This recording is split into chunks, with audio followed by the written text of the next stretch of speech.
ఏ మాట కామాటమ్మా, భలే చెప్పావు. ఆడికి అట్టాగే జరగాలి. మావయ్య అఖిలమ్మా ఏసేయ్. నిన్ను నిన్ను అక్క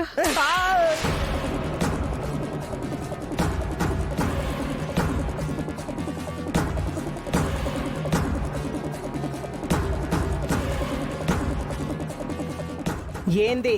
అంటే వెంకీ మ్యాగీని పెళ్లి చేసుకోవడానికి తీసుకెళ్ళాడని నువ్వు చెప్పిందంతా అబద్ధమేనా? నువ్వు చూపించిన వీడియోలు ఫోటోలు నిజమే అనుకుని నువ్వు చెప్పే మాటలు నిజమేనని నమ్మి అన్యాయంగా అల్లుడిని అపార్థం చేసుకున్నాను. అక్కడి నుంచి పద్దుని తీసుకునొచ్చి శారద వదినని బాధ పెట్టాను. ఎందుకక్క, ఎందుకు ఇలా చేశావు?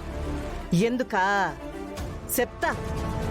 అంతకన్నా ముందు నేను నిన్ను కొన్ని ప్రశ్నలు అడుగుతాను, వాటికి జవాబు చెప్పు, సరేనా?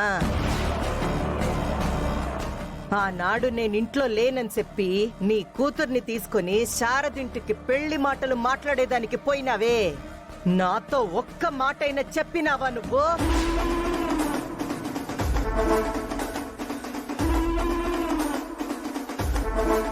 ఆ ఇంటికాడ నేను శారదతో మాట ఖాయం చేసుకుని మరుసటి రోజు తాంబూలాలు ఇవ్వడానికి రెడీగా ఉంటే ఆ శారద తాంబూలం పళ్ళెం నాకు కాదని నీ చేతిలో పెట్టినాది ఎందుకో?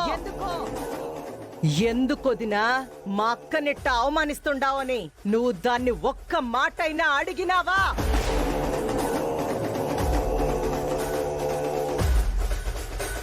నాయనకి నీ కూతురికి ఆ వెంకిగాడికి పెండ్లి చెయ్యాలని మాట ఇయ్యక ముందే నా బిడ్డ ఆ వెంకిగాడిని చేసుకునేదానికి మనసు పడినాది.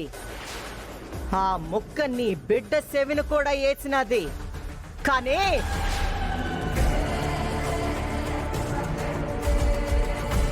ఇదేం చేసినది?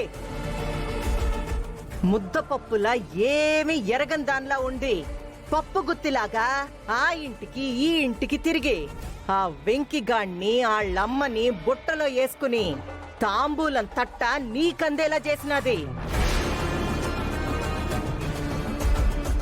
ఇన్ని నాటకాలాడిన మీరు నా ముందుకే వచ్చి నాటకమా అని నన్నే అడిగే ధైర్యం చేస్తుండారు. అక్క, మా నిజాయితీ నీకు నాటకంగా కనిపిస్తుందేమో కానీ నిజానికి మేమే రోజు నాటకం ఆడలేదక్క, ఏ తప్పు చేయలేదక్క. చెప్పాలంటే నీ వల్లే ఈరోజు ఆ వెంకీని అపార్థం చేసుకుని తప్పు చేశాను. నేను అడవికి మ్యాగీతో వెళ్లేలా చేసి ఆ గూడెం జనాన్ని డబ్బుతో కొనేసి బలవంతంగా నాకు మ్యాగీకి పెళ్లి చేయాలని చూసింది. ఇదంతా అత్తయ్య మా ఇంట్లోనే ఉండి అమ్మని బాధ పెడుతూ నడిపించింది తాతయ్య.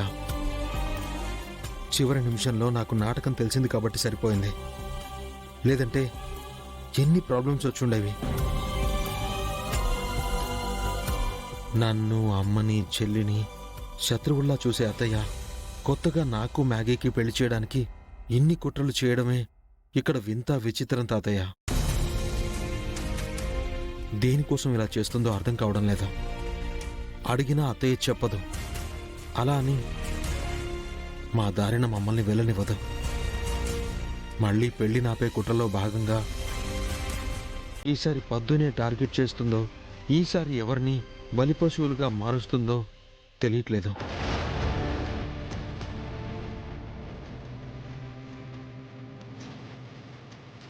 శత్రువులు బయటి వాళ్ళైతే యుద్ధం చేయడానికి నేనెప్పుడూ సిద్ధమే తాతయ్య. కానీ బంధువులే ఇలా చేస్తే ఆ యుద్ధం నాతో నేనే చేసినట్టు అనిపిస్తుంది.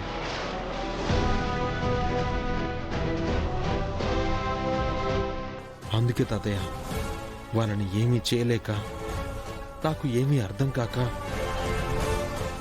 నన్ను ధైర్యంలా భావించే వాళ్ళ దగ్గర నా బాధని చెప్పుకోలేక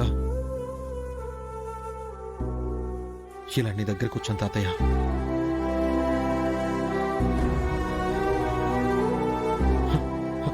తాతయ్య తాతయ్య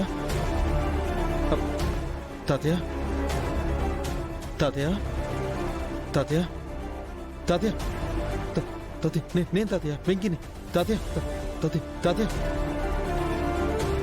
తాతయ్య తాతయ్య తాతయ్య డాక్టర్ తాతయ్య మీకేం కాదు మీరు ధైర్యంగా ఉండండి doctor doctor doctor doctor doctor మా తాతయ్య కళ్ళు తెరిచారు రండి డాక్టర్ రండి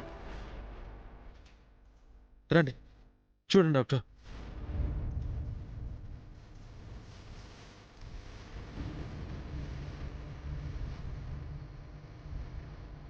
తాతయ్య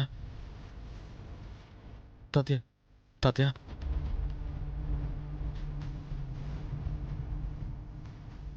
డాక్టర్ మా తాతయ్యకి ఇప్పుడు ఎలా ఉంది నేను చూస్తాను. మీరు కాస్త బయట ఉండండి ప్లీజ్.